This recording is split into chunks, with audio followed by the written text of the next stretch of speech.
Respected elders, dear friends, I have been asked to give a talk on yoga for modern man. Whatever understanding I have developed over the years on yoga, it leads me to one thing, that yoga is applicable at all times to everyone, young and old, men and women, educated and not so educated. But it applies the most to the modern man today. Never before in the history it is so wanted, so needed, and so vital to our inner existence.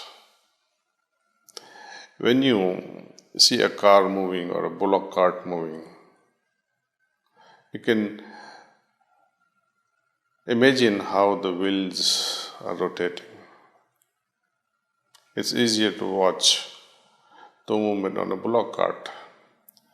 The entire wheel spins and you can see the movement. But as you move from the most peripheral towards the center of that axis, the axle, it looks as if it's not moving at all. It feels so steady, unmoving, yet the whole wheel moves. How the innermost remains steady, around which the outermost rotates around. Such is our life as well. The depth, the stillness within is more profound in a person who is extremely creative. For creativity, you need utter stillness, though this stillness ultimately results in the form of actions, and without this action, the inner stillness is of no consequence. It is said in our tradition, the great literature from our ancient past, especially Gita, where Lord Krishna talks about yogaḥ, karmasu, kauśalam. It's a beautiful principle that applies even today. That how, while remaining connected with our higher consciousness, with our higher being, with our source, this connectedness creates so much of creativity. It inspires us in that state of yoga that we are able to skillfully execute whatever was earlier intended in our mind now becomes actuality. And how yoga is applicable today to me, practicing half a dozen yoga asanas and breathing exercises is not going to create a state of yoga in me. Of course, healthy body is needed. And to maintain health,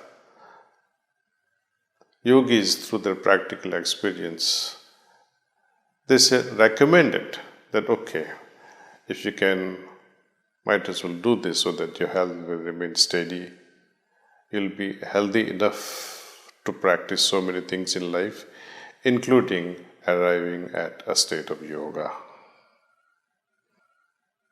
What is it that can drive us to that state of yoga, lead us to that state of yoga? Our inner life should be of such an order that I remain always looking within for inspiration rather than looking outside. Outside things can motivate me a little bit. But true creativity comes when it is truly inspired from within oneself. Even when your best friend recommends you something, I think you will want to verify it with your heart and say, yes, I too agree with. So this agreement is needed from the heart. Clearer the heart, wiser the heart, intuitive the heart, it will give better signals. Now, the whole yoga practice of meditation is to arrive at this state of utter stillness within. Meditation is to help us come to this state of inner stillness and execute through this inner stillness whatever we have to do in daily life. You may be a businessman, you may be working, you may be a student, or you may be a retired person. In every facet of life, yoga helps. The state of union with the ultimate helps. And actually, that is our primary goal, to arrive at that I must have this unity, union with the ultimate. Meditation makes it possible.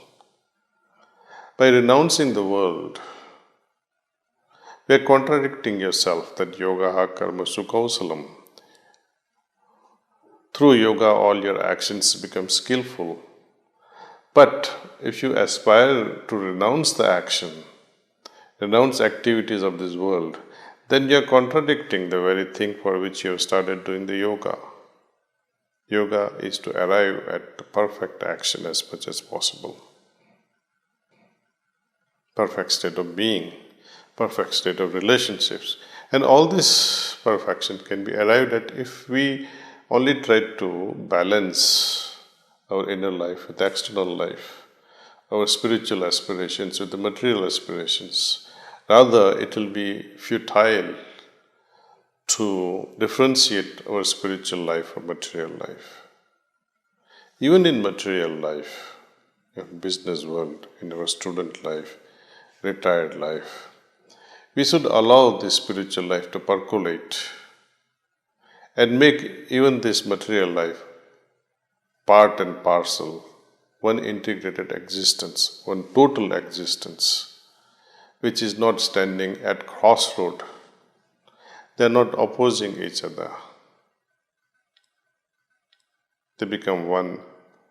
And in fact, in the material life only we are able to exercise our spiritual wealth, our spiritual talents, our spiritual creativity. Imagine if the science was amalgamated, integrated with spirituality. It will be a wonderful world, isn't it? Yogic practice should be able to enhance everything that we do. The word yoga, from which we derive the word yogya and ayogya in Hindi, in Sanskrit. Yogya means which is proper. When you are united with your higher self, with your conscience, actions done in a rightful conscience, that's a yogya or proper action. Ayogya, it's its opposite. When you are separated from your conscience, when you are separated from your higher source, when you are separated from your higher consciousness, tasks performed by denying your conscience to prevail are improper, ayogya. So yoga is a far-fetching word, far-fetching application it has in our day-to-day life. In everything that we do, even cooking a meal, partaking a meal, sharing a meal with people, giving a gift to someone or receiving a gift. When I am united and appreciative with all my conscience, it ennobles everything that I do. And who is to tell you that what you did or what you are thinking is proper or improper, yogya or ayogya? Only your heart can tell you that, see.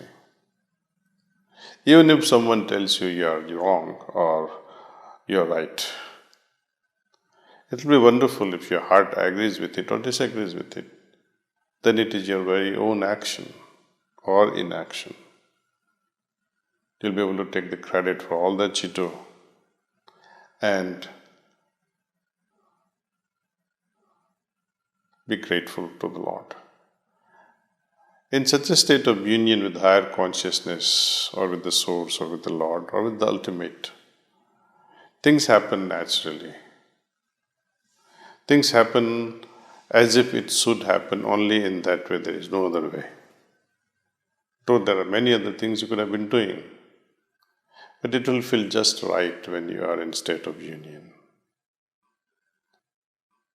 So I encourage you, my dear friends, that yoga has to be understood properly, and I wish you all to understand the true meaning of yoga, that it is all about my union with the ultimate. It is all about my conscience. It is all about my superconsciousness to prevail in my working consciousness, so that anything and everything that I do in life becomes skillful. yogaḥ, karmasu, kausalam. And I reiterate this again and again, that asanas and breathing exercise called pranayamas is just a part of it, out of 36 or 37 steps which are prescribed through sadhana chatusraya. Asanas and pranayamas are merely 2 steps out of those 36, 37 or maybe 40 steps. Ultimate culmination of all these yogic practices is to arrive at a state of balance within. This inner stillness, inner calmness, inner balance must find its way in our external workmanship. It must become dynamic. So, yogi is actually a dynamic person. He is not to be taken as an inactive person doing nothing. And let us not aspire for those days and say, okay, I'm not going to do anything, I'm going to renunciate and do nothing. No, that will be counterproductive and against the clarion call of Gita, yogaḥ, karmasu, kausalam. May it be so for all of us. If you would like to learn meditation in a very scientific way, I would appreciate if you would connect to us via Let Us Meditate app on your Android phone, or you can visit our website, heartfulness.org. May God bless us all. Thank you for listening.